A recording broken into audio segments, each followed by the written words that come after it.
இறைவனில் அன்பிற்குரியவர்களே, உங்கள் அனைவரையும் இந்த மாலை வழிபாட்டிற்கு அன்புடன் அழைக்கிறோம். நமது தந்தை இஞ்ஞாசியார் வாழ்க்கையில் ஒரு போர்க்குண்டு திருப்புமுனையாக செயல்பட்டு கடவுளின் பணியாளராக அவரை மாற்றியது. அதைப்போலவே இளவல்கள் எங்கள் வாழ்க்கையில் நடந்த திருப்புமுனை நிகழ்வுகளை இப்போது பகிரவிருக்கிறோம். அதற்கு முன் இறைவன் நமக்கு செய்த அளவிட முடியாத நன்மைகளை நினைத்து நன்றி கூறுவோம்.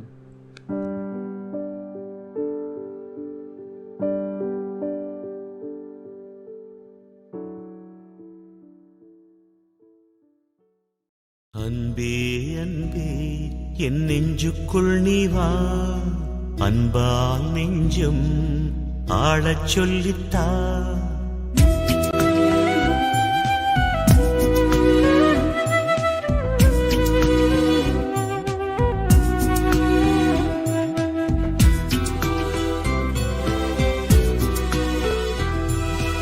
அன்பே அன்பே என் நெஞ்சுக்குள் நீ வா, அன்பால் நெஞ்சம் ஆளச் சொல்லித்தா. அன்பே அன்பே என் நெஞ்சுக்குள் நீ வா, அன்பால் நெஞ்சம் ஆளச் சொல்லித்தா.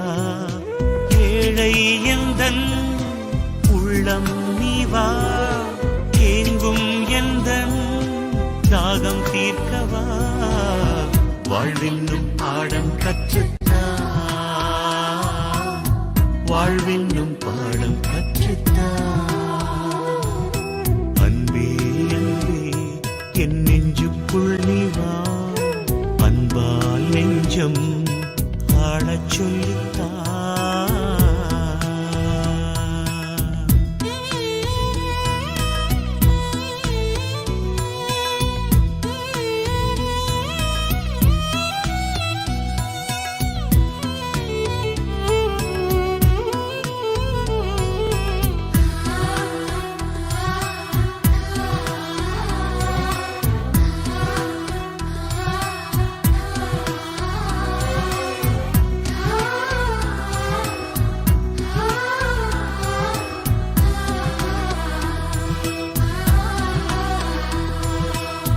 போல என்னை தாராட்டு பாடி சேயாக நீயும் சீராட்டினாய்.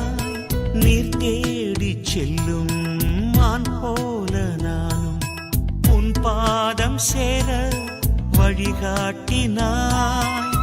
நீ இல்லை என்றால் நானும் இல்லையே, நீ இன்றி போனால் வாழ்வும் இல்லையே.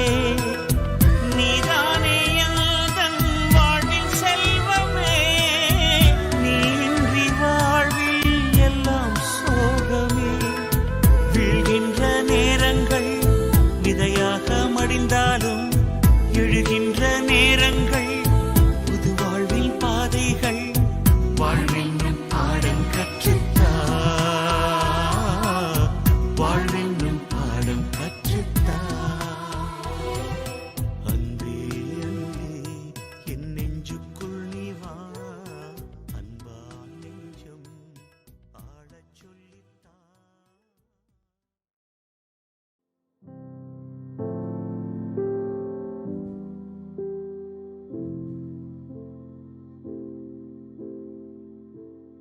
மத்தேயு எழுதிய நற்செய்தியிலிருந்து வாசகம்.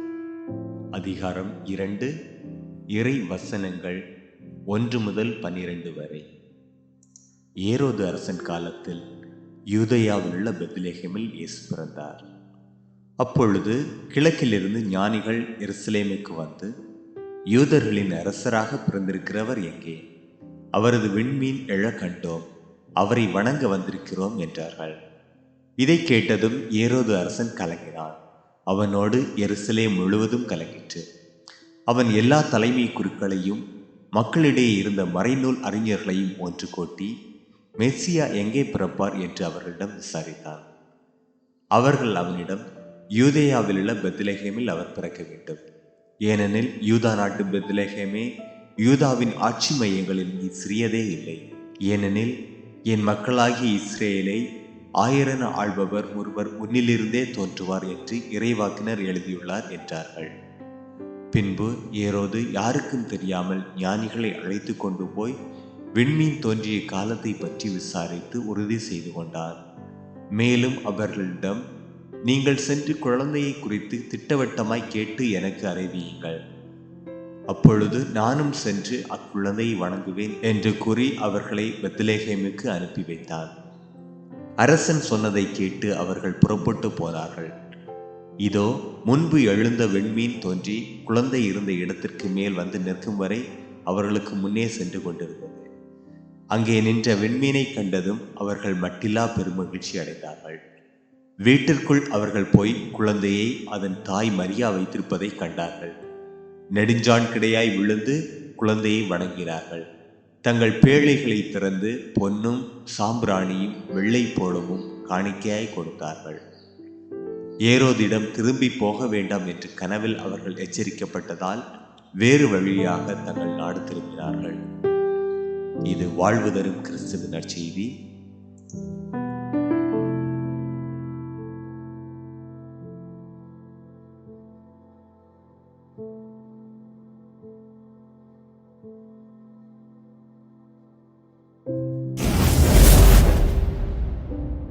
அன்புக்குரியவர்களே, அனைவருக்கும் வணக்கம்.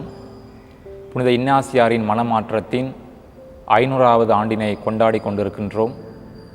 இந்த இனிய தருணத்தில் நான் எனது வாழ்வில் எதிர்கொண்ட மனமாற்ற அனுபவங்களை உங்களோடு பகிர்ந்து கொள்ள ஆசைப்படுகிறேன். நான் 10ஆம் வகுப்பு முடிக்கிற வரைக்கும் எனக்கு இயேசு சபையில் சேர வேண்டும், ஒரு குருவானவராக மாற வேண்டும் என்ற எண்ணம் கிடையாது. 10ஆம் வகுப்பு முடித்த பின்பு இயேசு சபை நடத்திய ஓர் இறையழைத்தல் முகாமில் பங்கு பெறுவதற்கு எனக்கு ஒரு வாய்ப்பு கிடைத்தது. அந்த முகாமிற்கு செல்வதற்கு முன்பு நான் இயேசு சபையை பற்றி கேள்விப்பட்டது கூட கிடையாது. அந்த முகாமில் நான் அறிந்த இயேசு சபையினுடைய வரலாறு, அவர்களுடைய வாழ்க்கை முறை, அவர்களுடைய பணிகள், இவை அனைத்தும் நான் இயேசு சபையில் சேருவதற்கு ஒரு ஈர்ப்பை கொடுத்தன. குறிப்பாக புனித சவேரியார், புனித அருளானந்தர் போன்ற மாமனிதர்களையெல்லாம் கொடுத்த இயேசு சபை என்ற பின்னணியில் பார்க்கின்ற பொழுது எனக்கு இயேசு சபையில் சேர வேண்டும் என்ற ஆர்வம் அது அளவுக்கு அதிகமாக இருந்தது. எனவே இதன் அடிப்படையில் நான் இயேசு சபையில் சேர்ந்தேன். இயேசு சபை கொடுத்த பயிற்சியும் அனுபவங்களும் எனது வாழ்வை பண்படுத்தின. நான் இறை அழைத்தலில் ஆழம் பெறுவதற்கும் வளம் பெறுவதற்கும் அவை எனக்கு உறுதுணையாக இருந்தன. எனவே இந்த சிறப்பான நேரத்தில் நான் இந்த வாய்ப்பினையும் அனுபவத்தையும் கொடுத்த இறைவனுக்கும் இயேசு சபைக்கும் நன்றியை தெரிவித்துக் கொள்கின்றேன்.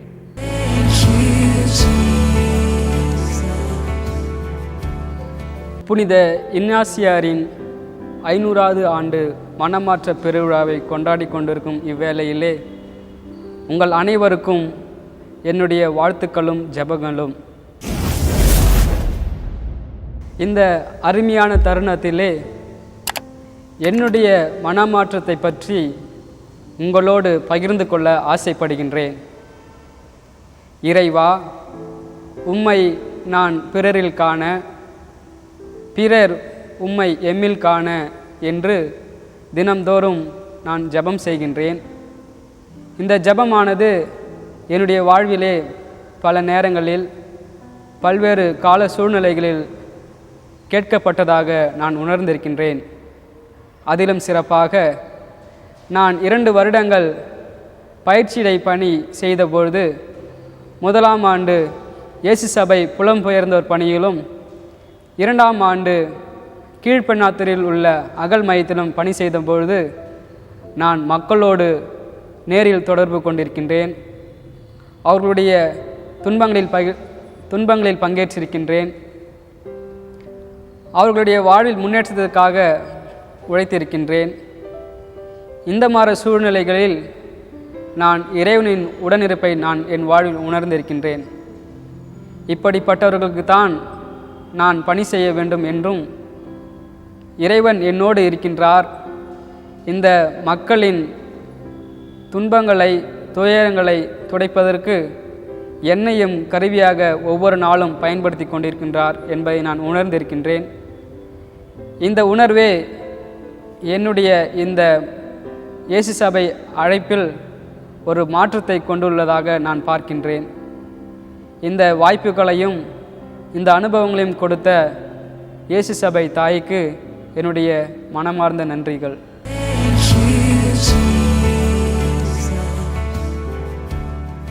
கடவுளால் எமக்கு அருளப்பட்ட அழைப்பில் ஆழம் பெற அவரால் என் வாழ்வில் நிகழ்த்தப்பட்ட அனுபவங்கள் பல. அவற்றில் ஒன்றை மட்டும் உங்களுடன் பகிர்ந்து கொள்வதில் நான் ஆசை கொள்கிறேன்.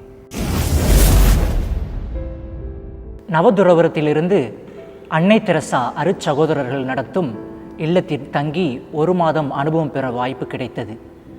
அங்கு செல்வதில் எனக்கு மிக்க மகிழ்ச்சி. அங்கு சென்றவுடன் நான் அங்கு பார்த்தவர்கள் குழந்தைகள், இளைஞர்கள் மற்றும் வயதில் முதிர்ந்தவர்கள். அவர்கள் அனைவரும் அவர்கள் குடும்பத்தால் கைவிடப்பட்டவர்கள், கவனிக்கப்படாமல் சாலைகளிலும் தெருக்களிலும் தூக்கி வீசப்பட்டவர்கள். ஏன்? அவர்கள் உடலாலும் மனதாலும் பல்வேறு குறைபாடுகள் கொண்டவர்களாக அவர்கள் குடும்பங்களில் கருதப்பட்டார்கள். அவர்களோடு தங்கி பயணிப்பதில் எனக்கு தொடக்கத்தில் சவாலாக இருந்தது. ஏனெனில் அவர்கள் பார்க்கும் திறனற்றவர்கள், பேசும் திறனற்றவர்கள், கேட்கும் திறனற்றவர்கள். அவர்கள் கைகால்கள் இருந்தும் அவை செயல்படா நிலையில் இருந்து ஊனமாக இருந்த இடத்திலே கிடக்கும் நிலை இருந்தது. அவர்களுக்கு நாம் உணவு ஊட்ட வேண்டும். அவர்கள் சிறுநீர் கழிக்கும் பொழுதும் மலம் கழிக்கும் பொழுதும் அவற்றை சுத்தம் செய்து அவர்களுடைய துணிகளை நாம் துவைத்து காய போட வேண்டும். இது போன்று பல்வேறு அனுபவங்கள் அங்கு பெற்றுக்கொண்டிருக்கும் பொழுது எனக்கு நிறைய கேள்விகள் எழுந்தது. ஏன் கடவுள் அவர்களை அவ்வாறு படைக்க வேண்டும் என்ற கேள்விகள் அங்கு நான் இருந்த பொழுது எனக்கு எழுந்தது. கடவுள் அவர்களை பார்க்கும் திறனற்றவர்களாக அல்லது கேட்கும் திறனற்றவர்களாக அல்லது பேசும் திறனற்றவர்களாக படைத்ததற்கு காரணம் எங்களுடைய அர்ப்பண வாழ்வில் நான் இன்னும் ஆழம் பெற வேண்டும் என்று. கடவுள் என்னை நல்லபடியாக படைத்துள்ளார். என் வாழ்வு அவர்களுக்காக என்ற ஒரு உள்ளொலியை கடவுள் எனக்கு கொடுத்ததாக பார்த்தேன். அங்குள்ள அருட்சகோதரர்களின் வாழ்வும் என்னை மிகவும் பாதித்ததாக இருந்தது. காலையிலிருந்து மாலை வரை அவர்கள் கூடவே இருந்து அவர்களை பாதுகாத்து அரவணைத்து கொள்ளும் அந்த அவர்களின் நிலை என்னை மிகவும் பாதித்தது. என்னுடைய வாழ்வில், என்னுடைய அர்ப்பண வாழ்வில் இன்னும் ஆழம் பெற உதவிய இந்த அனுபவத்திற்காக கடவுளுக்கு நன்றி கூறுகின்றேன்.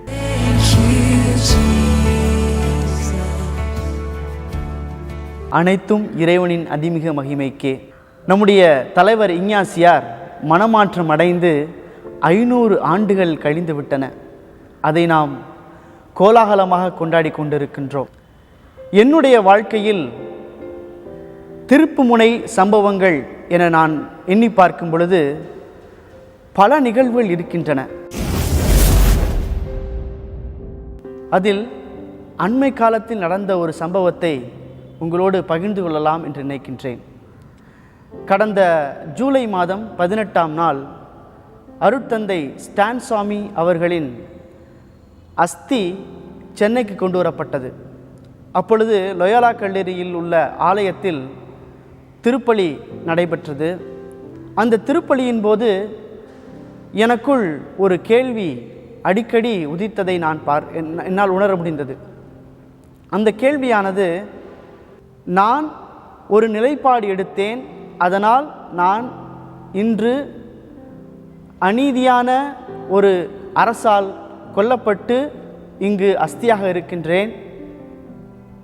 உன்னுடைய நிலைப்பாடு என்ன? இந்த கேள்வி எனக்குள் அதிகமாக அன்று ஒலித்ததாக பார்க்கின்றேன். திருப்பலியும் முடிந்தது.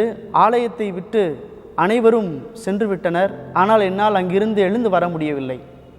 அந்த கேள்வி எனக்குள் ஏதோ ஒரு மாற்றத்தை உண்டு பண்ணியதாக நான் உணர்ந்தேன்.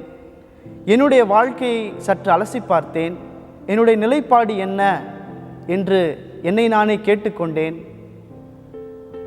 அப்பொழுது அதற்கும் விடையாய் தந்தை ஸ்டான்சாமியே அங்கு இருந்ததாக உணர்கின்றேன். அதாவது அவருடைய நீதிக்கான நிலைப்பாடே என்னுடைய நிலைப்பாடாகவும் இருக்க வேண்டும் என்பதை அங்கு உணர்ந்த தருணம். அந்த திருப்புமுனை அனுபவத்திற்காக இறைவனுக்கு நன்றி கூறுகின்றேன்.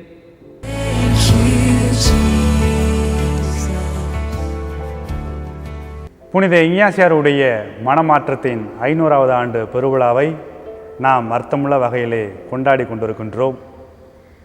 புனித இஞ்ஞாசியாரின் மனமாற்றத்தின் மூலம் இறைவன் அவரிலும் பிறரிலும் திரு அவையிலும் மற்றும் சமுதாயத்திலும் மிகப்பெரிய மாற்றத்தை தாக்கத்தை ஏற்படுத்தி இருக்கிறார் என்பது நாம் அறிந்த ஒன்று.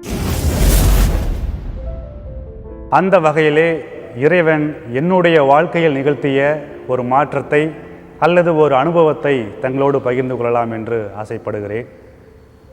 10ஆம் வகுப்பு முடிச்சுட்டு எங்களுடைய பள்ளி தோட்டத்தில் என்னுடைய தலைமை ஆசிரியை சிஸ்டர் ஜே புஷ்பராணி, என்னுடைய நண்பர்கள் மற்றும் நான் எல்லோரும் சேர்ந்து தோட்ட வேலை செய்து கொண்டிருந்தோம்.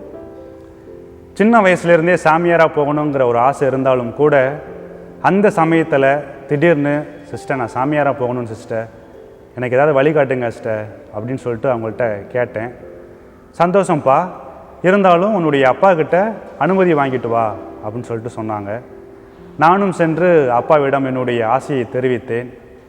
அப்பா சொன்னாங்க, தம்பி இது உன்னுடைய வாழ்க்கை, நீ தான் முடிவெடுக்கணும், எந்த முடிவெடுத்தாலும் அதுக்கு நீ தான் பொறுப்பாக இருக்கணும் அப்படின்னு சொல்லிட்டு சொன்னாங்க.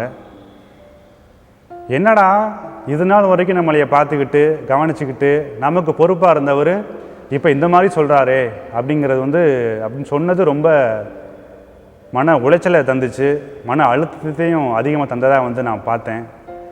இந்த விஷயத்தை சிஸ்டர் ஜே புஷ்பராணிட்ட அவங்கள்ட்ட சொன்ன பொழுது அவங்க சொன்னாங்க, கவலைப்படாதரா, பரவாயில்ல, ஒன்றும் பிரச்சனையே கிடையாது, நீ ஜெபம் செய்யி, கடவுள் எந்த வழியில் உன்னை வழி நடத்துகிறாரோ அதன்படி நட அப்படின்னு சொல்லிட்டு சொன்னாங்க.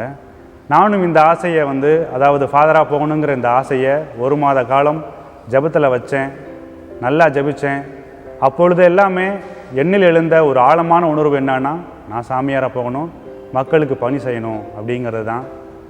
எனக்கு என்னமோ நான் ஆழமாக உணர்ந்தது என்னன்னா, இன்னைக்கு வரைக்கும் அந்த ஓர் உள்ளுணர்வு, ஆழமான உணர்வு தான் தொடர்ந்து என்னுடைய இந்த இறைப்பாதையில் தொடர்ந்து நடப்பதற்கு உதவியாக இருப்பதாக நான் பார்க்கிறேன். தொடர்ந்து இறைப்பாதையில் நடக்க உங்களுடைய ஜெபங்களை நான் வேண்டுகிறேன். நன்றி.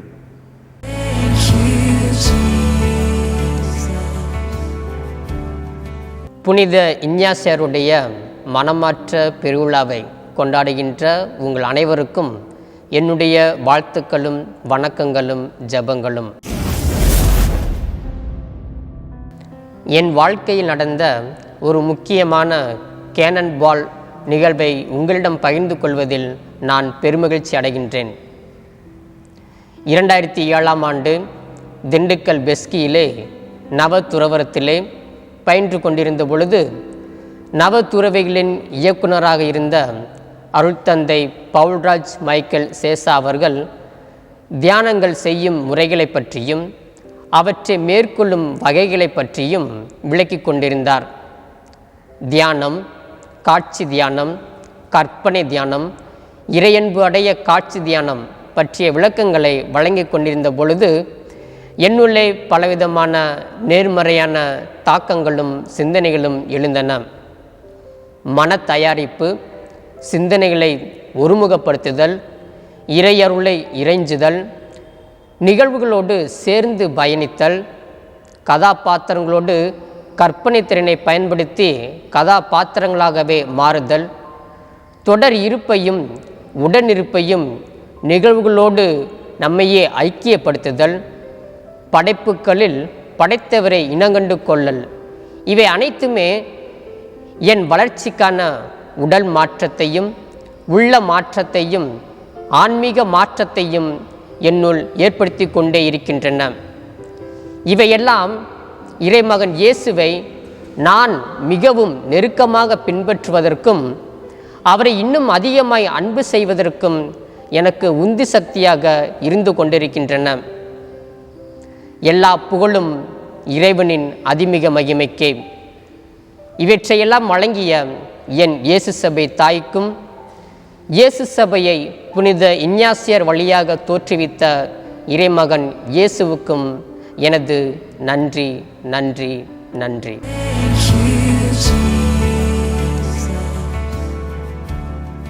புனித இஞ்ஞாசியாருடைய மனமாற்றத்தின் 500வது ஆண்டு விழாவை கொண்டாடுகின்ற நம் அனைவருக்கும் வாழ்த்துக்களும் ஜெபங்களும். நான் பாளையங்கோட்டை கல்வியியல் கல்லூரியில் படித்து கொண்டிருந்த பொழுது எங்களுக்கென்று ஒரு சீருடை உள்ளது. வாரத்திற்கு 3 நாட்கள் அந்த சீருடையில் நாங்கள் கல்லூரிக்கு செல்ல வேண்டும். மற்ற 3 நாட்கள் சீருடை தேவையில்லை. அப்படி சீருடை இல்லாமல் சாதாரண ஒரு ஆடையில் சென்ற அந்த நாளில் எனது நண்பர் ஒருத்தர் கல்லூரியுடைய சீருடையிலேயே வந்திருந்தார். இன்னைக்கு தான் சீருடையில் வர தேவையில்லையே, ஏப்பா இன்னைக்கு சீருடையில் வந்த அப்படின்னு நான் கேட்டப்ப அவர் ஒரு பதில் சொன்னது என்னுடைய மனசை ரொம்பவே பாதித்தது. பிரதர், எங்கிட்ட இருக்கிறதுலே புதுசாக இருக்கிறது, நல்லா இருக்கிறது அப்படின்னா அது இந்த சீருடை தான் பிரதர் அப்படின்ட்டு சொல்லிட்டு அவர் போயிட்டார். அந்த ஒரு நிகழ்வு என்னை ரொம்பவே ஆழமாக பாதித்தது. கல்லூரி படிக்கிற ஒரு மாணவர்கிட்ட சீருடை மட்டும்தான் இருக்கா, இருக்கிற ஆடையிலே சீருடை தான் நல்ல உடையா அப்படின்னு யோசிக்கும்போது அது அதிகமாக பாதித்தது.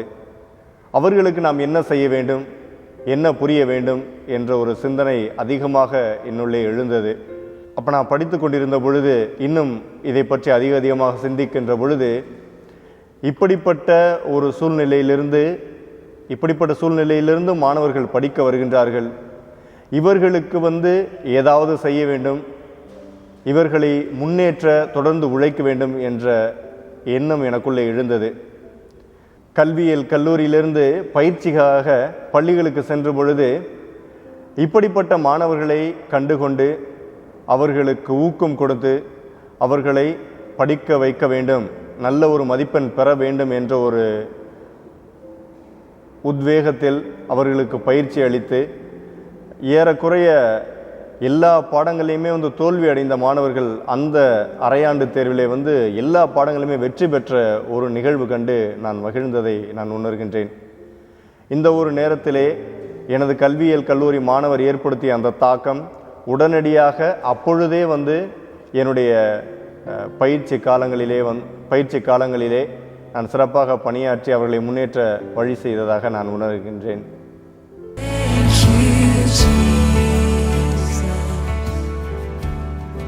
புனித இஞ்ஞாசியாரின் மனமாற்றத்தின் 500வது ஆண்டு திருவிழா வாழ்த்துக்களை உங்கள் அனைவருக்கும் தெரிவித்துக் கொள்கிறேன். நான் கல்லூரியில் படித்து கொண்டிருந்த பொழுது எனது நண்பர் ஒருவர் ஒரு கேள்வியை என்னிடம் எழுப்பினார்.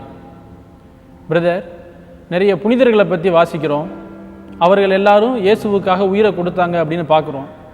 ஒருவேளை இந்த நேரத்தில் யாராவது உங்களை கொல்றேன், நீங்கள் இயேசுவுக்காக உயிரை கொடுக்க முடியுமா என்று கேட்டார்.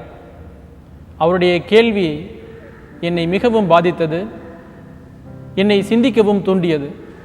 ஒருவேளை உண்மையிலேயே அப்படி ஒரு சம்பவம் நடந்தால் நான் எப்படி இருப்பேன் என்ற ஒரு கேள்வி என்னை மேலும் மேலும் சிந்திக்க தூண்டியது. தொடர்ந்து ஒரு வருடம் இந்த கேள்வி என் மனதிலேயே தொடர்ந்து சென்று கொண்டிருந்ததாக பார்த்தேன்.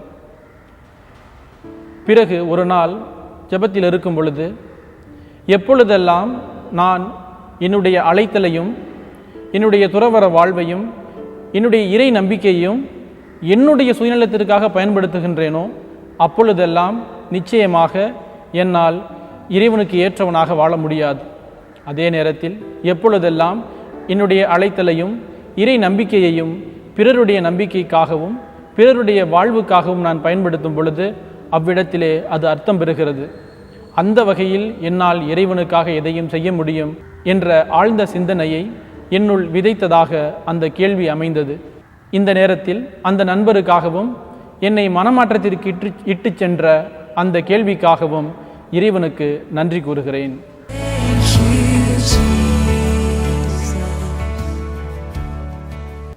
என்னுடைய பள்ளி படிப்பை தூய வளனார் கல்லூரி மேல்நிலைப் பள்ளியில் நான் படித்தேன். அப்பொழுது அங்கு இனிகோ இல்லத்தில் தங்கி பயின்ற பொழுது ஏராளமான இயேசு சபை துறவிகளோடு நான் பேசியதுண்டு. அவர்களும் என்னை பாசத்தோடு வழிநடத்திய தருணங்கள் என்னுடைய வாழ்வில் முக்கியமான நிகழ்வுகளை உருவாக்கின. நான் இயேசு சபையில் சேர்ந்த பிறகு என்னுடைய நவதுறவர வாழ்வு என் வாழ்வில் ஒரு முக்கியமான தாக்கத்தை ஏற்படுத்தியது. என்னுடைய நவதுறவர இயக்குனர் தந்தை டொனேட்டஸ் ஜெயராஜ் அவர்கள் என்னை மிகவும் சிறப்பாக கரிசனையோடு வழிநடத்தினார். நவதுறவரம் முடித்த பிறகு நான் ஹசாரிபாக் மறைமாநிலத்தில் உள்ள சித்தகரா என்ற இடத்தில் ஜூனியர் படிப்பதற்காக அனுப்பப்பட்டேன். அங்குதான் என்னுடைய நவதுறவர வாழ்வில் நான் கற்றுக்கொண்ட ஆன்மீக பயிற்சிகள் மிகவும் உறுதுணையாக இருந்ததாக பார்க்கின்றேன். என் வாழ்வில், என்னுடைய ஜூனியரேட் வாழ்வில்தான் நான் ஒரு புதுவிதமான அனுபவத்தை என்னுள் உணர முடிந்தது. எனக்குள் ஒரு புதிய மாற்றம், என் வாழ்வில் உணர்வு கலந்த ஒரு தளத்திற்கு நான் சென்ற ஒரு அனுபவம். அந்த ஒரு இறை அனுபவமானது என் வாழ்வில் தொடர்ந்து வழிநடத்துவதாக நான் பார்க்கின்றேன். இறைவனுடைய கரம் என்னை தொடர்ந்து வழிநடத்துவதாகவும், பலதரப்பட்ட பின்புலத்திலிருந்து வந்த ஏராளமான என்னுடைய இயேசு சபை நண்பர்களுடன் நான் கலந்து பேசியது, உரையாடியது, உறவாடியது எல்லாமே என்னுடைய வாழ்வில் ஒரு புதிய தாக்கத்தை உருவாக்கியது. இதனால் நான் என்னுடைய அழைத்தலில் ஆழம் பெற்றேன். பலதரப்பட்ட கலாச்சாரத்தை கொண்ட மக்களுக்கு பணி செய்ய வந்திருக்கும் நான் புதிய கலாச்சாரங்களை எளிதாக அணுகவும், இறைவனுக்கு உகந்த பணியாளராக தொடர்ந்து செயலாற்ற வேண்டும் என்ற உறுதி எனக்குள் ஏற்பட்டதாக நான் உணர்கின்றேன்.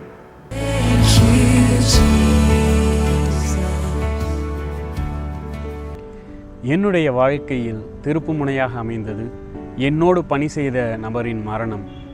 அதுவரை ஆடம்பர வாழ்க்கை, நினைத்தது போல் வாழலாம் என்று சிந்தித்து கொண்டிருந்த என்னுடைய வாழ்க்கையில் அவருடைய மரணம் ஒரு மிகப்பெரிய கேள்வியை எழுப்பியது. வாழ்க்கை என்பது என்ன என்று.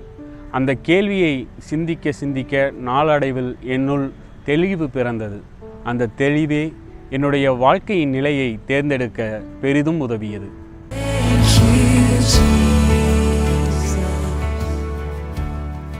நம் புனித இன்னாசியார் ஒரு பெரிய குண்டு பட்டுதான் மனம் மாறினார். ஆனால் நான் அந்த அளவுக்கு ஒரு பெரிய கஷ்டப்படாவிட்டிலும் என் வாழ்க்கையில் ஒரு சிறிய குண்டுதான் அந்த திருப்பு முனையை ஏற்படுத்தியது. சபையில் சேர்வதற்கு முன்பு தந்தை அருள் சிவனை சந்திக்க நான் செண்பகனூர் சென்றிருந்தேன். நான் என் கல்லூரி காலங்களை முடித்து வேலை செய்து கொண்டிருந்த தருணத்தில் என்னடா வாழ்க்கை இது என எனக்குள்ளே எண்ணிக்கொண்டு எந்த ஒரு மன திருப்தியும் இல்லா தருணத்தில்தான் அவரை சந்திக்க செண்பகனூர் சென்றிருந்தேன். என் வாழ்க்கையை அவரிடத்தில் எடுத்து கூறிய பொழுது ஒரு மன அமைதியும் மன உந்துதலையும் பெற்றேன். ஆனாலும் என் மனதுள் என் தாயை விட்டுவிட்டு, என் அக்காவை விட்டுவிட்டு எப்படி நான் இந்த வாழ்க்கையில் நிலைத்து இருப்பேன் அப்படின்ற கேள்விகளோடு என் உறவினருடன் வீட்டுக்கு சென்றிருந்தேன். என் உறவினர் வீட்டுக்கு செல்வதற்கு முன்னால் ஏன் நாம் இந்த சின்ன ஒரு கோவிலுக்கு செல்லலாமே என கேட்டார். நானும் எதேர்ச்சியாக சென்று வருவோமே என கூறினேன். அதுதான் முதலில் நான் அந்த சிறு கோவிலுக்கு சென்ற ஒரு தருணம். நான் என் மனதில் உள்ள அனைத்து குழப்பங்களையும் கடவுளிடம் எடுத்துரைத்து அவரிடம் கேட்ட ஒரே கேள்வி, நீர் என்னுடன் இருக்கின்றீரா இல்லையா என இப்பொழுதே எனக்கு நீர் சொல்லும் என நான் கேட்டேன். கேட்ட ஒரு சில நிமிடங்கள் கழித்து நான் அமைதியில் இருந்து கொண்டு வெளியே வரும்பொழுது, திரும்பி பார்த்த பொழுது எனக்கு பிடித்த வசனம் அந்த சுவற்றில் எழுதப்பட்டிருந்தது. அஞ்சாதே, நான் உன்னோடு இருக்கிறேன் என்ற வசனம்தான் அது. அன்று நான் முடிவெடுத்தேன். அன்று நான் மனம் மாறினேன். எந்த ஒரு கஷ்டங்கள், துன்பங்கள், துயரங்கள் வந்தாலும் நான் இந்த வாழ்க்கையில் நிலைத்து நிற்பேன். இறைவன் ஆசிரோடு இந்த வாழ்க்கையை முன்னெடுத்து செல்வேன், மக்களுக்காக உழைப்பேன் என்ற நம்பிக்கையை அன்றுதான் எனக்கு பிறந்தது.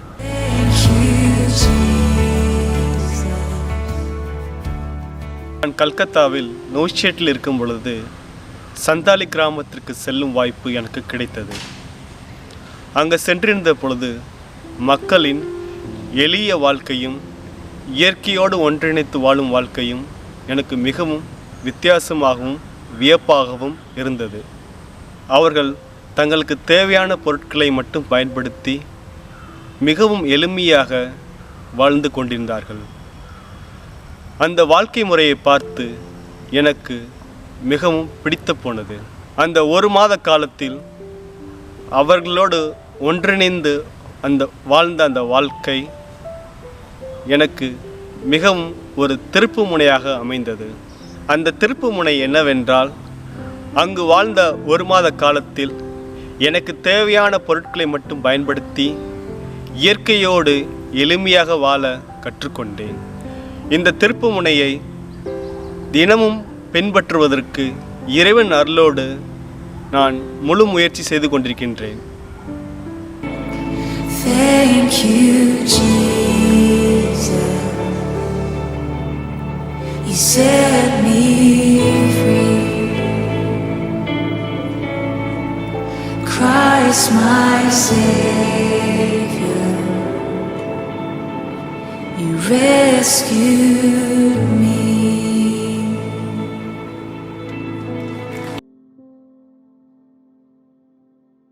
எல்லாம் வல்ல நித்திய இறைவா, உம் பணிக்கு தோழர்களை சேர்க்கவும் உம் திருப்பெயரால் அழைக்கப்படவும் புனித இஞ்ஞாசியாரை தேர்ந்தெடுத்தீரே.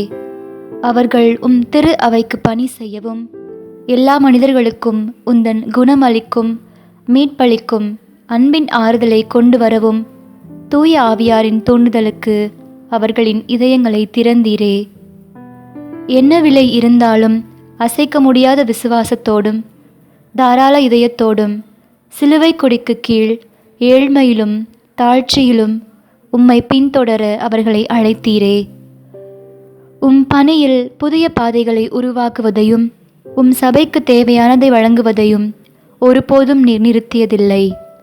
இறைவா, இந்த சபையில் உமக்கு உகந்த பணி செய்ய இளைஞர்களை தொடர்ந்து அழைத்திட உம்மை வேண்டுகிறோம். புனித இனிகோ ஆண்டில் கிறிஸ்துவுக்குள் அனைத்தையும் புதியதாய் காண ஜெபிக்கும் இவ்வேளையில் தேர்ந்து தெளியும் வரத்தோடு எம் இளையோருடன் உடன் பயணிக்கும் அருள் தர வேண்டுகிறோம். வெறும் வார்த்தைகளால் மட்டுமன்றி எங்கள் வாழ்வில் மகிழ்ச்சியாலும் நேர்மையாலும் எங்கள் பணியின் தூய ஆவியின் இருப்பாலும் நாங்கள் பயணிக்கும் இப்பாதையை எம் இளையோருக்கு காட்ட தேவையான விவேகத்தை தர வேண்டுகிறோம். எங்கள் குழுமங்களுக்கு இளையோரை வரவேற்கும் திறந்த தாராள மனதை தாரும். எல்லாவற்றிற்கும் மேலாக உம் திரு அவைக்கும் உலகத்திற்கும் அன்பு பணியாற்றுவதில் இதுவே உறுதியான பாதை என்பதை எம் வாழ்விலும் பணியிலும் காட்டிட அருள் தாரும். ஆமேன்.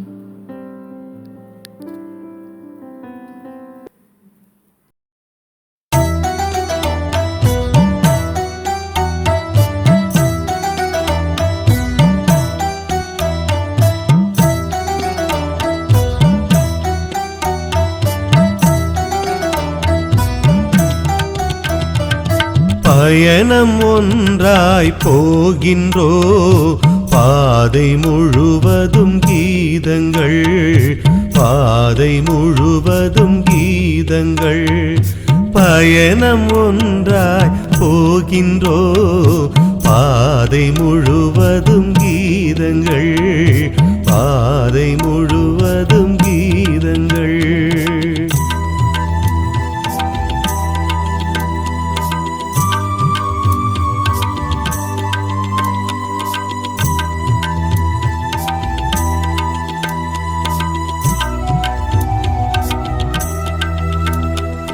தலைவன் இயேசு வழியிலே தலை நிமிர்ந்தே நடக்கின்றோ, தலைவன் இயேசு வழியிலே தலை நிமிர்ந்தே நடக்கின்றோ. மலைகள் போல தடை வந்தும் மலைத்திடாமல் கடக்கின்றோ, மலைத்திடாமல் கடக்கின்றோ. பயணம் ஒன்றாய் போகின்றோ, பாதை முழுவதும் கீதங்கள், பாதை முழுவதும் கீதங்கள்.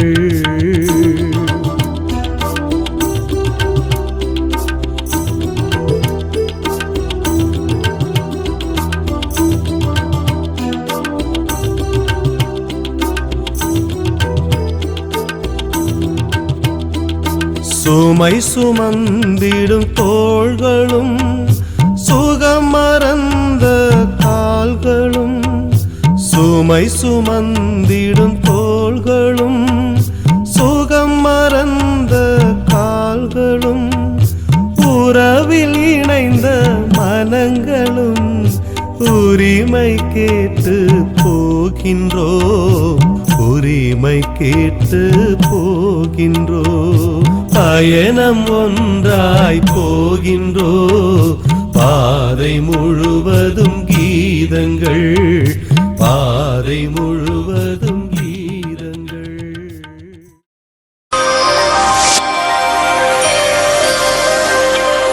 ஆண்டவருடைய தூதர் மரியாவுக்கு தூதுரைத்தார். மரியா தூய ஆவியாரால் கருவுற்றார். அருள் நிறைந்த மரியே வாழ்க. ஆண்டவர் உம்முடனே, பெண்களுக்குள் ஆசி பெற்றவர் நீரே. உம்முடைய திருவயிற்றின் கனியாகிய இயேசுவும் ஆசி பெற்றவரே.